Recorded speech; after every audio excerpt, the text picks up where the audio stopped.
Mas malaki, mas marami, at mas masaya na talaba ihaw-ihaw ngayong taon sa Alaminos City bilang pagdiriwang ng taunang 100 Islands Festival ng syudad.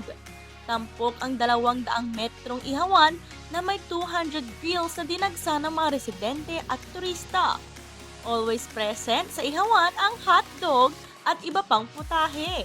Present din ang Alaminos Longganisa. Pero higit sa lahat, highlights ang malalaki, matataba at masasarap na sariwang talaba na isa sa mga paunahing produkto ng lungsod. Yeah, it's a good thing na marami pong nagpa-participate sa ating Talaba Festival kasi we want to promote oyster farming po dito sa Alaminos City and at the same time to promote tourism here in Alaminos City. This month is Festival of Alaminos City, so we are inviting everyone to participate for our month-long celebration. We call this the 100 Islands Festival.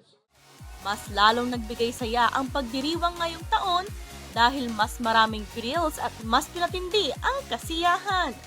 Ay, masaya po ngayon ma'am kasi ang dami-daming tao po ma'am, lalo ngayon ang daming nakilahok. Gaano kasaya? Actually, ito yung pinakamasaya at saka pinakamaraming natandaan ko mula nung uma-attend ako dito.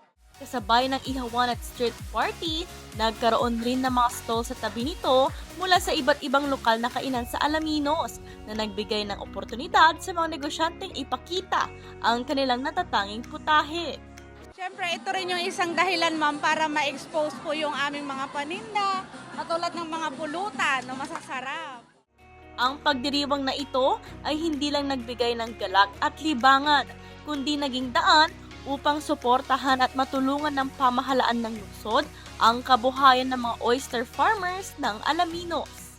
Happy Fiesta Alaminos! Happy Fiesta Alaminos! Happy Fiesta Alaminos! Happy Fiesta Alaminos! Josh Min Castaño, Balitang Solid North,